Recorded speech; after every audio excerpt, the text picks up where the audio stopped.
സജ്ജനങ്ങളെ, ഏതോ മഹത്തായ ശക്തിയുടെ കൃപയാൽ തെറ്റായ മന്ത്രം ജപിച്ച് ശരിയായ ജീവിത ചര്യയിലൂടെ രത്നാകരൻ എന്ന കാട്ടാളൻ വാൽമീകിയായ അവസ്ഥ നമ്മുടെ കൺമുമ്പിൽ എപ്പോഴും പുതുമയിൽ നിൽക്കുമ്പോൾ, കലിയുഗത്തിൽ ശരിയായ മന്ത്രം ജപിച്ച് തെറ്റായ ജീവിത ശൈലിയിലൂടെ ഉള്ള മനസമാധാനം നഷ്ടപ്പെട്ട്, വ്യക്തതയും സ്വസ്ഥതയും നഷ്ടപ്പെട്ട്, പാണ്ഡിത്യമുണ്ടെന്ന് അഹങ്കരിച്ച് സ്വയം പഴിചാരിയും അവൻ കാരണം അല്ലെങ്കിൽ അവൾ കാരണം ഞാൻ ഇങ്ങനെയായെന്ന് ആത്മഹത്യക്ക് തുല്യമായ ജീവിതം നയിച്ചു ആത്മഹത്യയിലേക്ക് പോകുന്ന ഒരു സമൂഹത്തെയാണ് നാം കണ്ടുവരുന്നത്.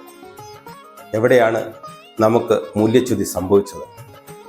ഇതെല്ലാം മുൻകൂട്ടി അറിയുന്ന ആചാര്യന്മാർ പണ്ടേ പറഞ്ഞു വെച്ചിട്ടുണ്ട്. നമ്മുടെ വിദ്യാഭ്യാസ സമ്പ്രദായത്തിൽ ശാസ്ത്രബോധവും രാഷ്ട്രീയ ബോധവും കലാബോധവും മാത്രമല്ല, ആത്മബോധവും കൂടെ പഠിപ്പിക്കണമെന്ന്. ആത്മബോധം എന്നാൽ ഒരുവന്റെ ആന്തരിക പ്രവർത്തനങ്ങളെക്കുറിച്ചുള്ള സൂക്ഷ്മവും ഗഹനവുമായിട്ടുള്ള പഠനമാണ് ആത്മവിദ്യ. ആത്മവിദ്യ കൊണ്ട് മാത്രമേ ആത്മഹത്യയിൽ നിന്നും പരിഹാരം നേടാൻ സാധിക്കുകയുള്ളൂ. ഏതൊരു കർമ്മമണ്ഡലത്തിലും അതിൻ്റെ ലക്ഷ്യബോധത്തിനനുസരിച്ച് പേര്, പണം, പ്രശസ്തി, അധികാരം, അഭിമാനം എന്നീ 5 അവസ്ഥകൾ വേട്ടയാടുമെന്നറിയുക.